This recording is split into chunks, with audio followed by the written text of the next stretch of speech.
Mr.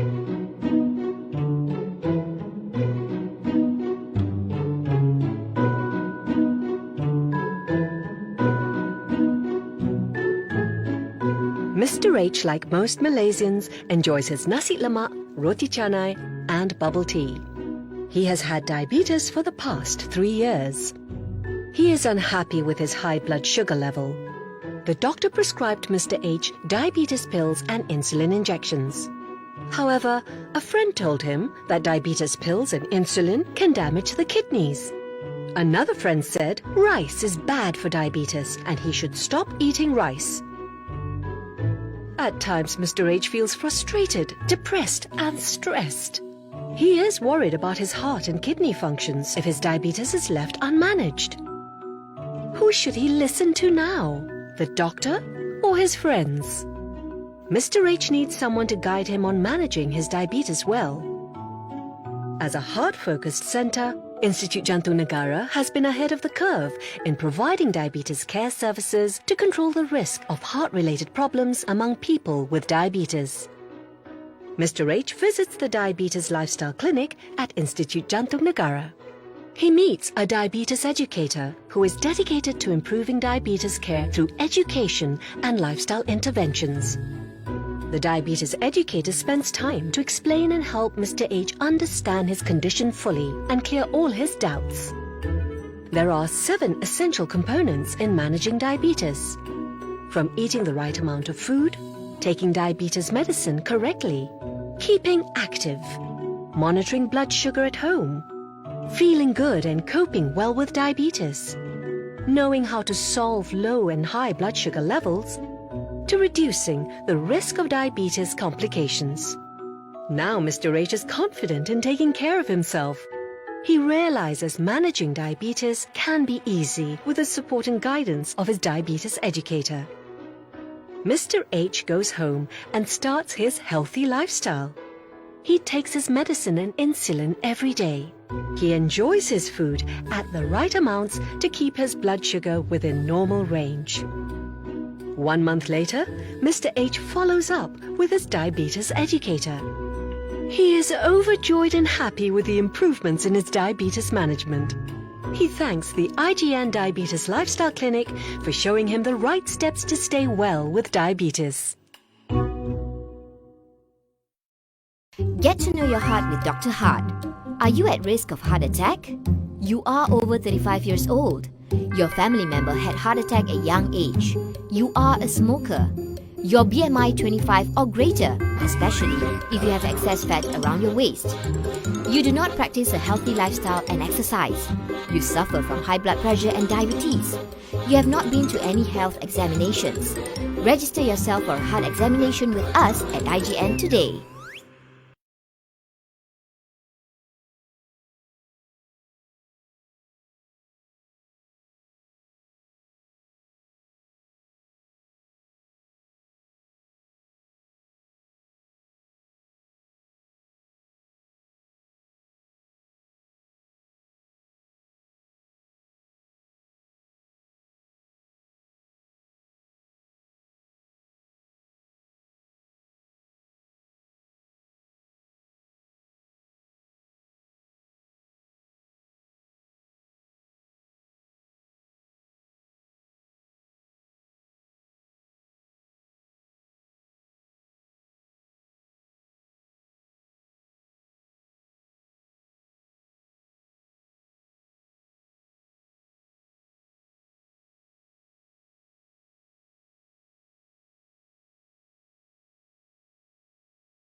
Assalamualaikum warahmatullahi wabarakatuh. Kembali kita bertemu dalam Heart Chat Saving Life Series untuk bulan yang kedua, dan bulan ini istimewa untuk anda. Kita akan memberi fokus kepada satu perkataan yang saya rasa cukup popular di kalangan kita, iaitu diabetes, sempena dengan World Diabetes Day, ataupun diabetes ini dalam bahasa Melayunya kita panggil sebagai penyakit kencing manis.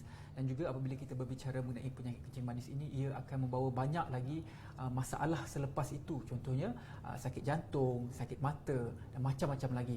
Pada minggu ini kita akan memberi fokus apakah yang dikatakan sebagai diabetes, dan juga bagaimana diabetes ini boleh mempengaruhi kesihatan jantung anda semua.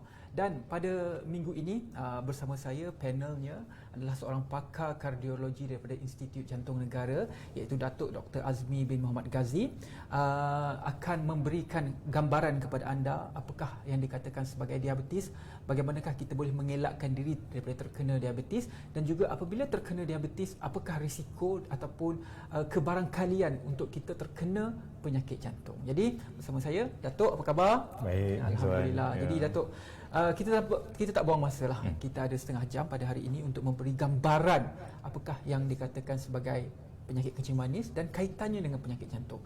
Mungkin pada awalnya doktor boleh terangkan dahulu apakah yang dikatakan ataupun dimaksudkan sebagai penyakit kencing manis ataupun diabetes. Ya. Diabetes dan kencing manis ni memang dah selalu kita dengar di kalangan populasi kita di Malaysia ni. Dia disebabkan oleh kadar gula yang tinggi atau glukosa yang tinggi dalam darah kita. So selalunya jika kadar gula tinggi dalam saluran darah kita, insulin, hormon insulin yang diproduskan daripada pankreas akan membantu membawa gula ini kepada sel-sel dalam badan kita. Tetapi jika insulin ini tidak mencukupi atau insulin ini tidak boleh bekerja dengan bagus, dan kadar gula itu tidak masih tinggi dalam saluran darah kita.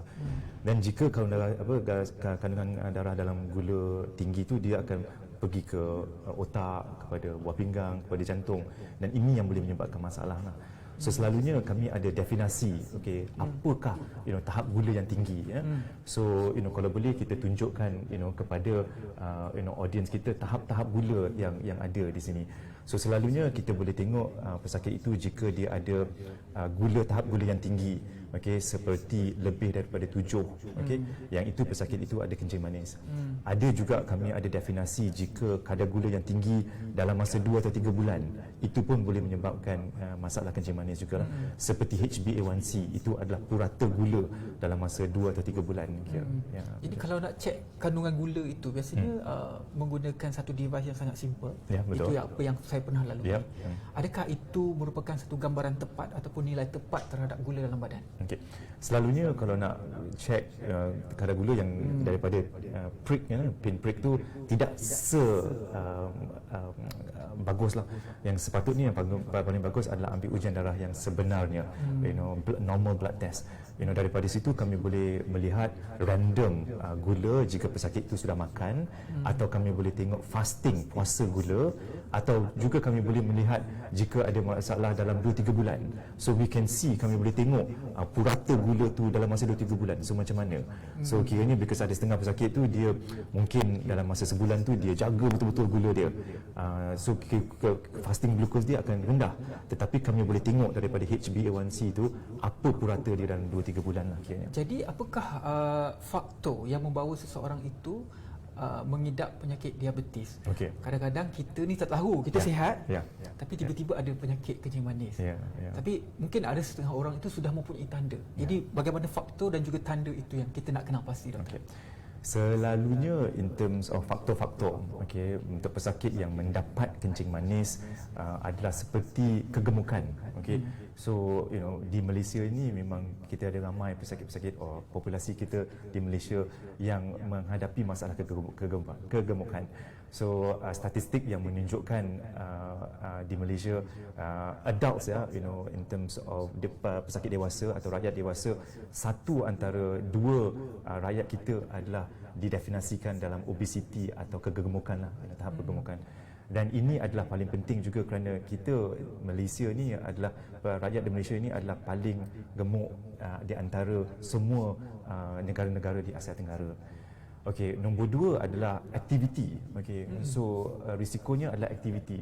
So nombor 1, jika pesakit-pesakit ini selalunya kita tengok rakyat Malaysia ni dia tidak aktif. Okay? So selalunya dia tidak berjalan, ya. So kiranya aktiviti ini adalah penting kerana dia boleh membantu membakar kita punya glukos, mengurangkan glukos kita, dan dia boleh membantu untuk menyebabkan sel-sel kita menggunakan glukos dengan lebih bagus. So aktiviti yang kurang, kegemukan, dan yang paling penting adalah cara pemakanan lah. Diet is very important. Kerana pada kita di Malaysia ini memang makanan ni memang berlebih-lebihan, dan makanannya juga adalah banyak yang manis, ya, banyak yang mengandungi karbohidrat. Okey. Faktor genetik. Ini faktor genetik macam mana, doktor? Faktor genetik pun ada juga. So selalunya katalah pesakit itu dia menghadapi type 2 diabetes. Type 2 diabetes ni adalah jenis yang kedua. Yang ini yang selalunya pesakit itu mendapat kencing manis pada umur yang lanjut. Okay? So selalunya pesakit-pesakit macam ini dia ada faktor risiko based on genetik, kerana jika ada ibu bapa yang menghadapi masalah kencing manis, dia memang ada risiko tinggi untuk mendapat kencing manis juga. So faktor genetik memang ada untuk mendapat kencing manis. Jadi apabila kita bercerita tentang gaya hidup masyarakat Malaysia yang boleh dikatakan sebagai antara masyarakat yang tergemuk di Asia ini, dan juga ada juga faktor genetik yang akan menyebabkan kepada diabetes. Jadi salah satu kesan daripada diabetes ini seperti awal yang saya ceritakan tadi ialah ia membawa kepada masalah ataupun kesihatan jantung kita. Jadi bagaimana kita nak kaitkan antara diabetes dengan kesihatan jantung? Because selalunya masalah jantung ni adalah diabetes adalah salah satu faktor risiko untuk mendapat masalah jantung, ya. So kerana jika pesakit itu ada diabetes, tidak kira berapa lama dia boleh menyebabkan masalah jantung, masalah otak, menyebabkan stroke, masalah buah pinggang, masalah saluran darah ke kaki juga, peripheral vascular disease. So masalah yang utama sekali adalah penyempitan saluran darah ke jantung. Okay. So atau arteriosclerosis. Masalah diabetes ini boleh menyebabkan faktor risiko untuk mendapat arteriosclerosis, atau iaitu penyempitan saluran darah ke jantung. Dan ini adalah saluran darah yang membekalkan darah kepada jantung kita lah. Jika ada saluran darah yang tersumbat, dan pesakit boleh mendapatkan serangan jantung, okay? So heart attack lah, okay? So this is the and selalunya jika pesakit itu ada kencing manis, risiko untuk mendapat arteriosclerosis atau penyempitan saluran darah ini adalah 2 atau 4 kali ganda lebih tinggi daripada orang yang tidak ada kencing manis. So yang itu, that's why it's quite important, untuk kita tahu whether kita ada kencing manis. Dan jika kita ada kencing manis, kita perlu mengawal kencing manis itu, okey, untuk menurunkan tahap gula ke senormal yang boleh lah. Okey. Itu adalah gambaran yang mana kita tunjukkan kepada anda. Jika anda mempunyai mungkin keraguan ataupun persoalan yang ingin ditanyakan kepada pakar kita pada hari ini tentang diabetes dan juga kesihatan jantung, anda boleh saja letakkan komen anda ataupun soalan anda di ruangan komen di live Facebook. Letakkan sahaja, nanti insya-Allah saya akan bacakan dan terus bertanya kepada doktor untuk menjawab segala keraguan anda. Kita terus saja pada satu soalan ini, doktor. Boleh. Dia kata, apa pendapat doktor tentang IF fasting untuk kita, antara satu gaya hidup yang kita perlu amalkan? Okey. IF fasting is intermittent fasting. Okay, so intermittent fasting ni is macam pesakit tu dia boleh puasa dalam jangka masa 16 jam, so kiranya dan dia makan dalam masa yang singkat lah. Okay. Intermittent fasting is actually scientifically dah proven, that it will actually improve kita punya tahap glukosa kita, dan juga boleh juga mengawal kesihatan juga. Kerana bila pesakit atau orang buat intermittent fasting, IF fasting, is dia dapat mengurangkan dia punya selera makan dia. Okey, dan pesakit-pesakit akan mengurangkan masa dia makan kerana dia puasa lama.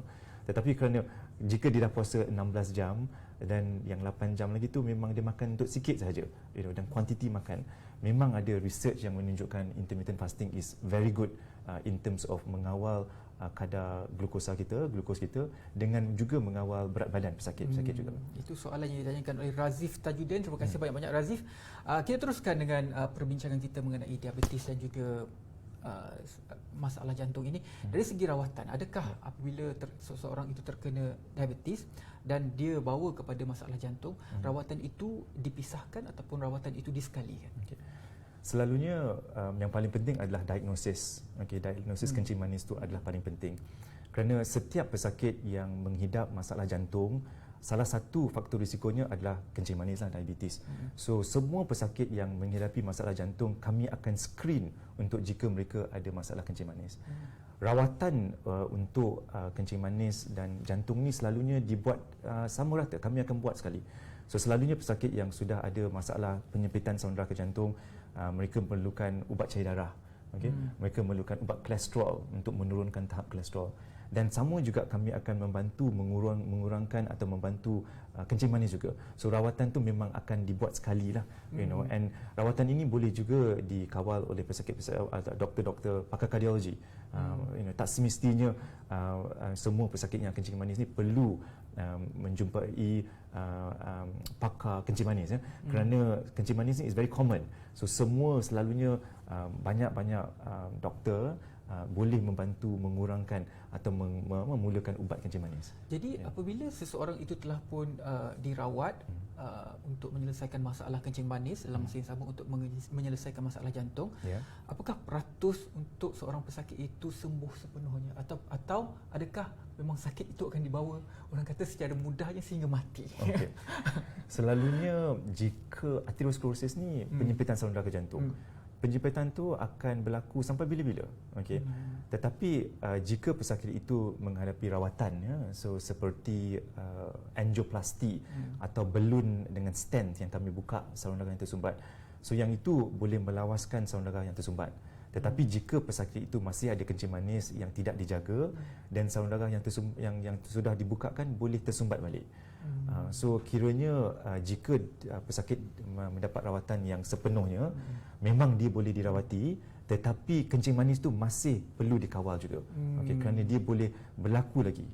Jadi apabila anda telah pun mendapatkan rawatan susulan dan juga orang kata macam mana kita tengok gaya hidup kita sendiri adalah sebenarnya yang akan mencerminkan apa yang akan berlaku selepas itu. Betul. Satu lagi soalan, doktor, daripada Aisyah Rafika Muhammad Rizwan. Dia tanya, apakah ciri-ciri kalau nak tahu seseorang itu ada diabetes dari segi fizikal, maksudnya dilihat dari mata kasar dan dapat dirasa? Bagaimana? Selalunya diabetes ni is kami panggil a silent killer. So kiranya selalunya pesakit dia tidak tahu tahap glukosanya tinggi. So tetapi tanda-tanda awal adalah nombor satu, dia rasa dia kencing banyak. So frequent urination is very important. Maksudnya kalau tak minum banyak air pun dia kencing. Dia kencing juga. Selepas itu, bila dia dah kencing banyak, dia pun akan merasa dahaga yang terlebih lah. So selalunya dia akan minum banyak. So kencing banyak, minum banyak jugalah. Juga faktor-faktor lain adalah seperti ciri-ciri lain adalah seperti pesakit tu dia boleh lose weight, berat badan dia kurang. Kerana during proses gula yang tinggi sangat, memang pesakit boleh lose weight lah during that time. Lepas tu keletihan lah. Selalunya kalau gula tu banyak sangat, pesakit tu boleh mendapatkan letih, penat, dia tak boleh tidur. Dan ada juga ciri-ciri setengah pesakit tu dia put on weight, dia become obese, disebabkan oleh kencing manis. Ada juga. Tetapi selalunya jika kencing manis ni memang tinggi sangat, dia akan lose weight, dia akan berat badan dia akan kurang. So itu adalah, tetapi banyak benda-benda yang boleh menyebabkan masalah inilah. Tak semestinya setengah orang tu dia minum banyak, dia kencing banyak. Betul. So not necessary that benda ciri-ciri ni adalah utama untuk kencing manis. Maksudnya apabila berlaku sesuatu tidak normal kepada anda, contohnya macam tadi, anda tak minum banyak tetapi kencing banyak, mungkin anda boleh mengidap penyakit diabetes. Kerana itulah anda perlukan rawatan ataupun pergi cek jumpa doktor untuk dapatkan kesahihan perkara tersebut. Apapun kita berehat seketika, kita kembali selepas ini, banyak lagi yang akan kita bincangkan. Get to know your heart with Dr. Heart. Are you at risk of heart attack? You are over 35 years old. Your family member had heart attack at young age. You are a smoker. Your BMI 25 or greater, especially if you have excess fat around your waist. You do not practice a healthy lifestyle and exercise. You suffer from high blood pressure and diabetes. You have not been to any health examinations. Register yourself for a heart examination with us at IGN today. Kembali lagi anda bersama dengan kami dalam membincangkan diabetes dan juga kesihatan jantung anda, dan hari ini saya bersama dengan Datuk Dr. Azmi bin Muhammad Ghazi, pakar kardiologi IJN. Separuh masa pertama tadi kita telah pun mengupas apakah yang dikatakan sebagai penyakit kencing manis ataupun diabetes, dan bagaimanakah penyakit kencing manis itu boleh membawa kepada masalah kesihatan jantung. Jadi ada lagi soalan-soalan yang berbangkit. Sebelum kita melihat kepada soalan ini, soalan seterusnya doktor daripada saya, apakah contoh rawatan dan juga prosedur yang dilakukan khas di Institut Jantung Negara untuk menyelesaikan masalah daripada pesakit yang terkena diabetes dan juga masalah jantung? Selalunya pesakit-pesakit yang ada masalah jantung ni adalah disebabkan oleh masalah coronary atau coronary artery disease, ya. So selalunya kaedah-kaedah yang kami ada adalah untuk membuat CT scan, untuk melihat jika ada penyumbatan saluran darah itu. Kami juga boleh menyumbat angiogram, coronary angiogram, untuk melihatkan jika pesakit itu ada penyempitan saluran darah tersumbat atau tidak. Jika pesakit yang ada kencing manis dan memang ada penyempitan saluran darah yang tersumbat, penyempitan ini perlu dirawati. Rawatinya adalah dengan ubat-ubatan, ubat cair darah, ubat kolesterol, dan juga merawati faktor risiko seperti kencing manis, macam itu. Dan juga kami boleh merawatinya untuk dengan bukakan saluran darah itu sebab dengan balun atau letak stent. So seperti apa yang kami panggil coronary angioplasty. Jika tersumbat penyempitan saluran darah ini is very extensive, banyak sangat. Jika penyempitan itu ada 3 saluran darah utama, ya. So kemungkinan besar pesakit-pesakit yang mengalami kencing manis dan masalah saluran darah jantung ni perlukan operation, bypass operation sepertinya. Itu pindasan jantung lah untuk coronary jantung untuk merawati masalah tersumbat ini. So ada pelbagai rawatan yang boleh dirawati untuk pesakit-pesakit jantung. Soalan seterusnya daripada Facebook, daripada Daud Mansur. Saya ingin dapatkan pencerahan daripada doktor tentang penyakit diabetes, iaitu penyakit yang disebabkan oleh kelemahan pankreas dan penghasilan enzim. Adakah cara untuk kita boleh menjaga organ pankreas supaya terus sihat? Spesifik betul soalan dia ni. Very specific. So nombor 1 is ada kencing manis type 1. Type 1 diabetes is selalunya berlaku kepada pesakit yang muda. Dia dilahirkan kerana pankreas dia tidak dapat mengeluarkan hormon insulin. Yang ini memang tidak dapat dirawati lah. Tetapi yang paling penting adalah type 2 diabetes. Type 2 diabetes is kencing manis yang pesakit dapat masa umur je sudah lanjut.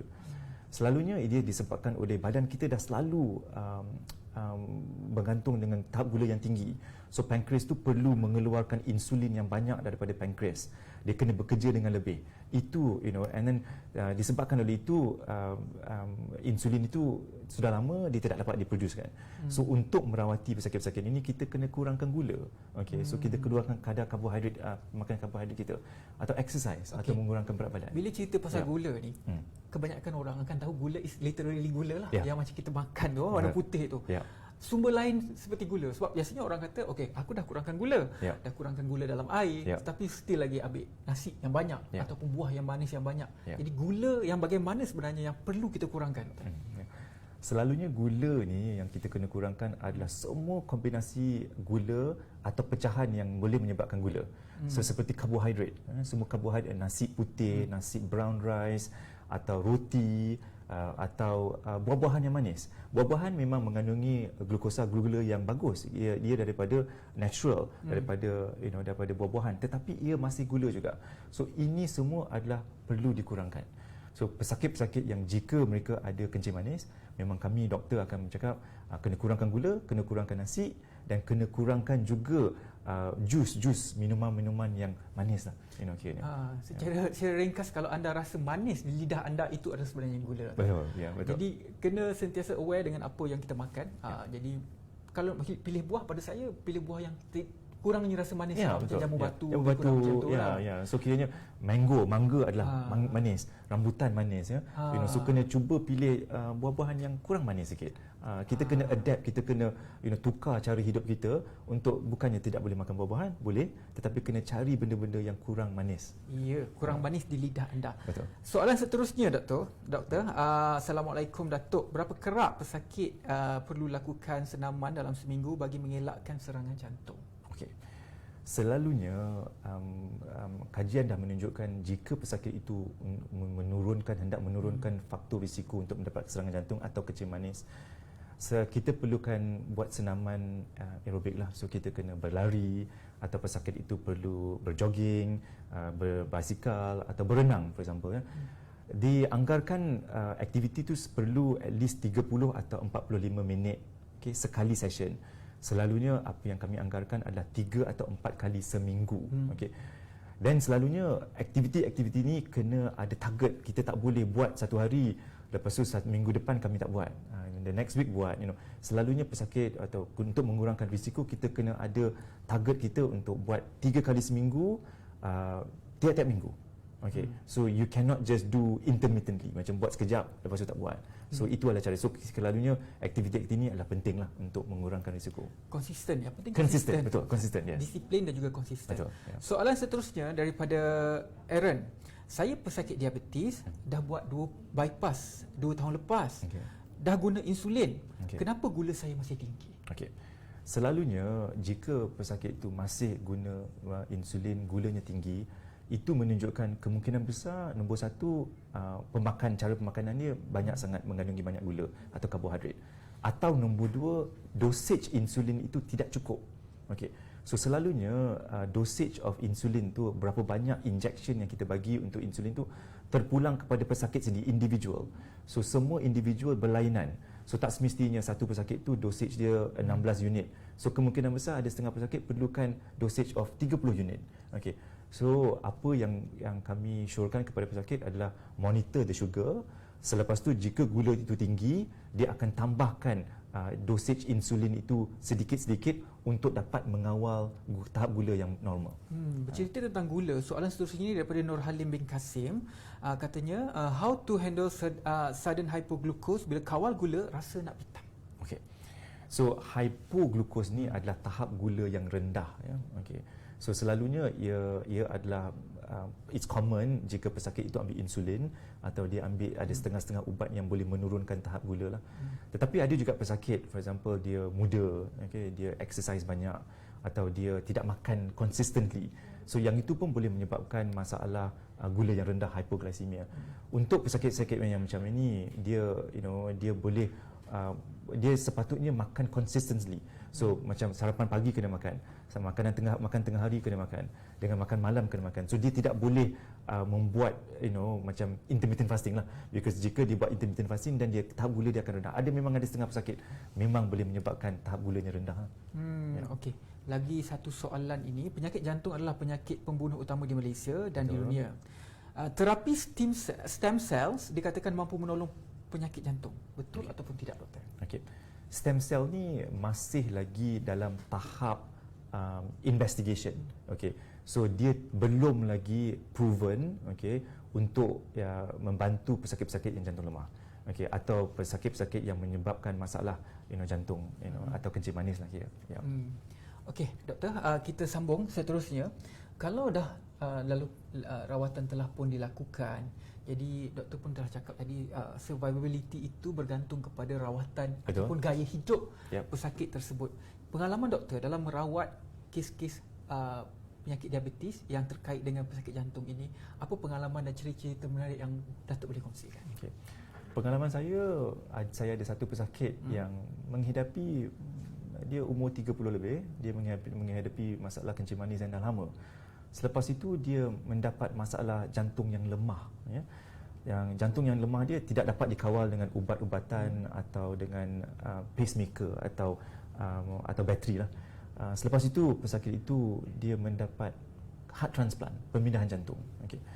Tetapi bukan semua pesakit yang ada kencing manis boleh mendapat rawatan pemindahan jantung kerana komplikasi selepas pemindahan jantung. Tetapi pesakit ini dapat mengawal kencing manisnya. Selepas dia dapat pembinaan jantung, dia boleh mengawal tahap gula dia dengan bagus, kerana dia lebih motivasi lah, kerana pesakit itu dapat kiranya dapat pembinaan jantung, dapat yang bukan commonnya di Malaysia. Dan selepas itu memang mereka dia dapat mendapat gaya hidup yang lebih bagus lah. Jadi kalau seseorang itu sudah pun mempunyai orang kata jantung di luar, jantung bateri itu kan. Jadi macam mana gaya hidup dia boleh nak adapt dengan gaya hidup manusia orang normal? Okey. Selalunya kami yang bateri ni ada dua. Satu yang dia implant, yang itu gaya hidup macam biasa saja. Tetapi ada satu lagi adalah pump. Okey, kami panggil left ventricular assist device. Ini adalah pump yang dimasukkan kepada jantung. Semua pesakit yang ada pump ini boleh melakukan aktiviti seperti biasa. Aktiviti yang dia tidak boleh buat adalah swimming, berenang tak boleh. Kerana pump itu dimasukkan ke dalam jantung, selepas itu ada wire yang keluar yang bersambung dengan bateri di luar. Disebabkan oleh wire yang terkeluar daripada badan itu, dia tidak boleh berenang lah kiranya. Tetapi aktiviti seperti biasa dia boleh buat. Dia boleh berlari, dia boleh mandi macam biasa. Okay. Datuk, kalaulah seseorang itu sudah pun mengalami masalah diabetes, lepas tu dia sakit jantung, apabila sakit jantung itu telah dirawat dan sudah kembali normal, jantungnya kembali normal, tetapi dari segi gaya hidup untuk kurangkan gula dia tak buat, masih lagi ada penyakit diabetes, ada tak kemungkinan untuk dia kembali dapat sakit jantung? Memang ada. So ada setengah pesakit dia sudah, kami dapat rawati, kami dah letak stand, kami dah buka semua saluran darah dia. Tetapi jika kencing manis dia tidak kawal, selepas 5 atau 6 tahun, 8 tahun, penyempitan tu akan berlaku lagi. Kerana memang semua pesakit-pesakit yang ada kencing manis ni memang dia ada faktor risiko untuk mendapatkan atherosclerosis. Jika bila-bila saja, jika mereka muda atau dewasa atau pesakit-pesakit yang dah berumur. Paling muda pengalaman doktor merawat pesakit diabetes yang terkena pesakit jantung? Okey. Paling muda adalah pesakit yang berumur 28 tahun. So pesakit ini memang sudah dapat dia masuk hospital kerana disebabkan oleh serangan jantung. Kami bukakan saluran darahnya, selepas itu kami ambil ujian darah menunjukkan dia ada kencing manis. It is the first time, pertama yang ditahu yang dia ada kencing manis. Umur 28 tahun. 28 tahun. Jadi itulah pentingnya gaya hidup yang doktor ceritakan awal tadi. Kita kena amalkan gaya hidup tersebut supaya kita dapat mengelakkan daripada risiko sakit jantung dan juga diabetes ini terkena kepada diri kita sendiri. Daripada Muhammad Zul Amin Kamarudin, Assalamualaikum doktor, saya nak tanya, betul ke pesakit diabetes boleh sembuh ataupun reverse diabetic? Okay. The ability to reverse the diabetes, adalah kita kena tengok tahap kencing manis tu. Jika pesakit itu sudah advance, kencing gula dia sudah 20 atau yang tinggi sangat, so kemungkinan besar untuk reverse the diabetes tu susah sikit. Tetapi jika pesakit itu dalam lingkungan borderline pre-diabetic, sebelum dia dapat kencing manis yang sebenarnya, dan because bila tengok sini ada tahap-tahap yang kami tengok. Normalnya, for example, gulanya kurang daripada 6.1. Pesakit yang ada tahap pre-diabetic ni adalah 6.1 dengan 6.9. Lebih daripada 7 tu adalah kencing manis. So, jika tahapnya pre-diabetic atau diabetic yang tahap awal, jika pesakit itu kawal cara pemakanan atau kawal benda-benda yang lain, lifestyle, kemungkinan besar memang ada potential untuk reversal of the diabetes. Okey. Sudah pun menjawab soalan daripada sahabat kita di Facebook. Soalan seterusnya, tak ada dah soalan seterusnya. Terima kasih banyak-banyak kepada yang bertanyakan soalan. Kita telah pun berada di penghujungnya. Terima kasih banyak-banyak kepada Datuk Dr. Azmi Muhammad Ghazi, pakar kardiologi IGN. Saya rasa cukup jelas penerangan daripada doktor tadi tentang apa itu diabetes, kencing manis dan juga bagaimana untuk kita elakkan daripada terkenanya serangan jantung, dan kalau sudah terkena, apakah rawatan dan juga aktiviti dan gaya hidup susulan yang harus kita lakukan untuk memastikan kesihatan kita berada pada tahap yang optimum. Jangan lupa untuk terus tonton Heart Chat untuk minggu hadapan. Kita juga akan bercerita tentang diabetes ini. Kita capahkan lagi perbincangan mengenai diabetes ini, tentang bagaimana untuk kita elakkan dan juga rawatan yang boleh dilakukan di Institut Jantung Negara. Dan juga pada kali ini saya nak tinggalkan anda semua dengan satu video yang akan memberikan inspirasi dan juga saya rasa satu motivasi supaya kita menjaga diri kita supaya tidak terkena penyakit kencing manis dan juga sakit jantung ini. Dengan itu saya akhiri dengan Assalamualaikum warahmatullahi wabarakatuh. Terima kasih Datuk. Sama-sama. Bye-bye.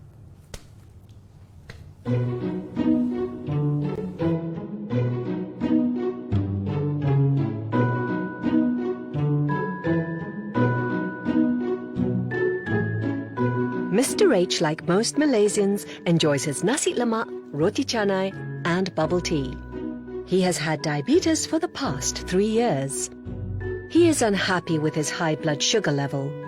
The doctor prescribed Mr. H diabetes pills and insulin injections. However, a friend told him that diabetes pills and insulin can damage the kidneys. Another friend said rice is bad for diabetes and he should stop eating rice. At times, Mr. H feels frustrated, depressed, and stressed. He is worried about his heart and kidney functions if his diabetes is left unmanaged. Who should he listen to now? The doctor or his friends? Mr. H needs someone to guide him on managing his diabetes well. As a heart-focused centre, Institute Jantung Negara has been ahead of the curve in providing diabetes care services to control the risk of heart-related problems among people with diabetes.